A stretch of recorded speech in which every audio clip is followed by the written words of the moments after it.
La petite fille a secrètement vu que sa sœur ne sait pas jouer du violon. Alors elle a pris le violon pour lui montrer. Mais la sœur arrogante a vu ça, et lui a directement arraché le violon des mains, puis l'a poussé en colère. Personne ne savait que la tête de la petite fille heurterait accidentellement le coin de la table. Elle a perdu connaissance. Sa sœur a rapidement tendu la main et vérifié sa respiration. Elle a rapidement retiré sa main et est restée figée. À ce moment-là, leur père et leur belle-mère s'approchent. Voyant leur fille biologique maltraitée ainsi, ils menacent de faire payer sa sœur de sa vie. La belle-mère, en entendant cela, était furieuse. Pour protéger sa fille, elle a pris le violon et l'a frappé sur la tête de son père. De peur qu'il ne meure pas, elle a continué à le frapper plusieurs fois. Elle a ensuite payé des desperados pour l'aider à se débarrasser du corps. Non seulement ils ont jeté leur corps dans la mer, mais ils ont aussi confisqué tous leurs biens. Mais elle n'a jamais imaginé que la petite fille d'autrefois, non seulement n'était pas morte, mais qu'elle était devenue la professeure de violon de sa propre fille.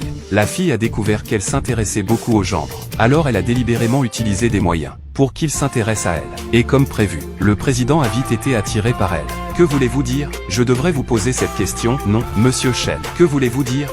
Qui est à l'intérieur? Chut, Monsieur Chen. N'êtes-vous pas curieux du secret de votre fiancé?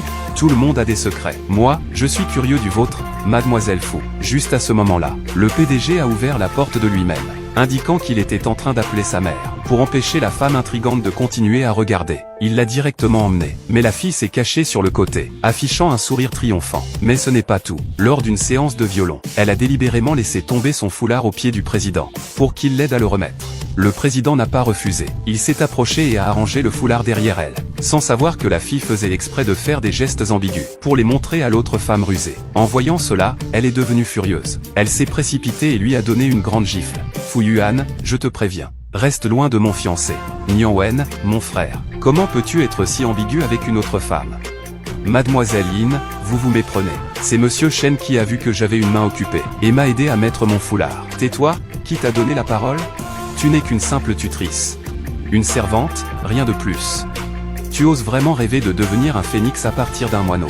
Le PDG pense qu'elle exagère un peu. Puis, l'air mécontent, il se retourne et s'en va. La femme calculatrice se hâte d'aller se plaindre à sa mère, sans dire un mot de plus, et lui a aussi donné une bonne gifle, se moquant d'elle en disant qu'elles sont toutes deux des renards millénaires. À quoi bon jouer à Liao Zhe? Quelle range c'est? Petites pensées inappropriées. Sa propre fille est la future épouse du président, tandis qu'elle restera toujours une humble servante. Elle a fini de parler et est partie avec sa fille. Vraiment, madame? Es-tu sûre? La famille Chen laisserait-elle leur fils épouser une femme enceinte? Il s'avère que tout à l'heure la femme rusée a reçu un colis. À l'intérieur, c'était en fait elle. Rapport de grossesse hors mariage. La fille à côté l'a immédiatement remarqué, mais elle a fait semblant de n'avoir rien vu. Qui aurait pensé que le lendemain, le rapport de grossesse qu'elle avait caché disparaîtrait? En colère, elle a supposé que c'était la fille qui l'avait volé. Ils ont même ordonné à leurs subordonnés de déchirer ses vêtements pour l'humilier. À un moment critique, le président a entendu le bruit et est arrivé ici. Il a enlevé son costume sur mesure et l'a mis sur la fille. Puis il a demandé à la femme rusée ce qu'elle cherchait devant ta fiancée. Et moi, ta future belle-mère, tu prends la défense d'une étrangère. Je crains que cela ne soit inapproprié. Frère Nian Wen, tu n'aurais tout de même pas été séduit par cette renarde, n'est-ce pas? Jiaru, je tente de t'aider. Elle est ton professeur de violon. Si la mauvaise réputation de harceler un enseignant se répand, à quoi bon gagner le concours? La fille intrigante ne savait pas comment expliquer ce qu'elle cherchait. Heureusement, sa mère a prétendu avoir quelque chose à faire et l'a emmenée. Ce soir-là, c'est la fête d'anniversaire des 20 ans de la fille sournoise. La fille voit cela comme une bonne opportunité. Alors elle prend son verre. Elle marche délibérément derrière le président. Comme prévu, quand il se retourne, il renverse tout le vin sur lui. Elle en profite pour retourner dans sa chambre pour se changer. Avant de partir, elle n'oublie pas de lui lancer un regard. Le président a immédiatement compris et l'a suivi. Pas besoin de s'excuser. Aide-moi à mettre cette coiffe. À ma connaissance, Mademoiselle Fu est une diplômée brillante en musique de l'étranger. Pourquoi accepterait-elle de devenir préceptrice chez les Yin? À ma connaissance, Monsieur Chen est un riche héritier qui ne manque pas de femmes. Pourquoi serait-il prêt à épouser une bonne à rien comme Yin Jiaru? Prenez bien soin de moi. Fu Yuan. Jiaru. Que se passe-t-il? Allons voir. D'accord. Fu Yuan. Toi, petite mignonne, viens ici. Joyeux anniversaire, Mademoiselle Yin. C'est le cadeau d'anniversaire préparé pour vous par Monsieur Chen. Épouse-moi. Épouse-le. Épouse-le. D'accord, d'accord. Laissez un peu d'espace aux jeunes. D'accord? Allez, allez. Doucement, doucement, doucement. Tante, Qu'est-ce que c'est? Ce sont juste des secrets de jeune fille. Ce n'est rien. Oh, une petite fille. Frère Nianwen, passe devant. Je te rejoins dans un moment. D'accord. Arrête-toi. Ne pense pas que je vais te remercier pour ça. Toi, cette femme. Je sais très bien ce que tu penses. Reste loin de mon frère Nianwen. Mademoiselle Yin. Je n'ai jamais espéré que tu me remercies. Si ce n'était pas pour la compétition, je t'aurais déjà mis dehors. Arrête de jouer à des petits jeux avec moi. Sors d'ici. Allô, Docteur Lee. Quand puis-je faire une IVG? Mademoiselle Yin, vous en avez déjà fait plusieurs. Si vous en faites encore une, vous pourriez ne plus pouvoir avoir d'enfant. Ne peut pas tomber enceinte. Mais, je vais me marier bientôt. Je ne peux pas garder cet enfant. Tu vas te marier. C'est un parfait pigeon. Quelles sont tes hésitations? C'est vrai, non. Il suffit que j'épouse Shen Nianwen. Je jurerai que l'enfant est le sien. À ce moment-là, personne ne soupçonnera rien. Je ne m'y attendais pas. La vie de Mademoiselle Yin est si chaotique. Quelle honte. Maman. Que se passe-t-il? Je me suis marié avec Shen Nianwen.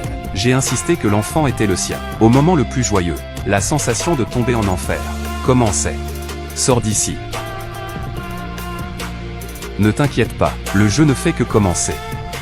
Que as-tu fait derrière mon dos? Concernant le mariage avec la famille Yin, nous devons y réfléchir. Allons-y. Nianwen, mon frère, ne pars pas. C'est faux. Quelqu'un essaie de me piéger. Oses-tu venir à l'hôpital avec moi pour un test de paternité? Madame Yin. Il semble que ce riche gendre t'échappe. Madame Yin. À ce stade il n'y a plus rien à dire. Nianwen, ne sois pas si immature. Pour des gens comme nous, de la haute société, le mariage n'est qu'un outil gagnant-gagnant. Puisque je peux tolérer que tu n'aimes pas ma fille. Pourquoi ne peux-tu pas tolérer les petites erreurs de Jiaru? La famille Shen, de génération en génération, attache de l'importance à la réputation. La famille Yin. Je me souviens qu'autrefois, ça ne s'appelait pas la famille Yin ici. Nous n'avons pas besoin d'être opposés. Si je ne me trompe pas, j'ai encore 30% des actions du groupe Shen. En tant que deuxième plus grand actionnaire, j'ai encore quelques droits. Il y a beaucoup de gens qui veulent s'allier par mariage avec la famille Shen. Les actionnaires du groupe Shen ne se limitent pas à toi. Pourquoi devrais-je négocier avec toi? Et si je pouvais te donner ce que tu veux? Cession de 5% des actions. Qu'en dis-tu? Assez sincère, non? Je veux aussi cette vie-là. Je peux vous laisser continuer à y vivre. Tant qu'elle m'appartient, c'est bon. Affaire conclue. Ravi de collaborer. Demain, je vais emménager ici, pour éviter que votre fille ne fasse à nouveau des bêtises. Et pourquoi je ne vois pas Mademoiselle Yin? Elle ne se sent pas bien, elle se repose à l'étage. Maman, une journée si importante. Comment pourrais-je ne pas venir? Maman, oncle Chou. Joyeux 7e anniversaire. Une journée si importante. Je vais jouer un morceau pour tout le monde, pour mettre de l'ambiance. Puisque ma fille veut jouer un morceau pour tout le monde, nous sommes évidemment ravis.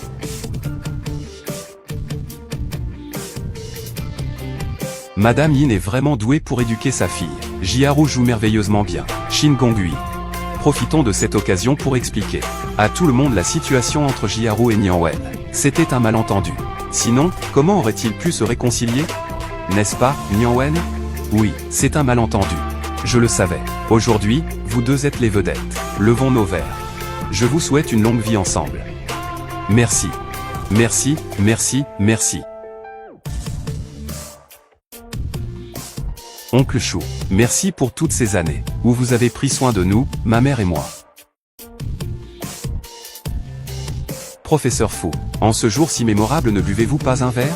Merci, Mademoiselle Yin. Oh, Monsieur Fu, si vous ne voulez pas boire, vous n'êtes pas obligé.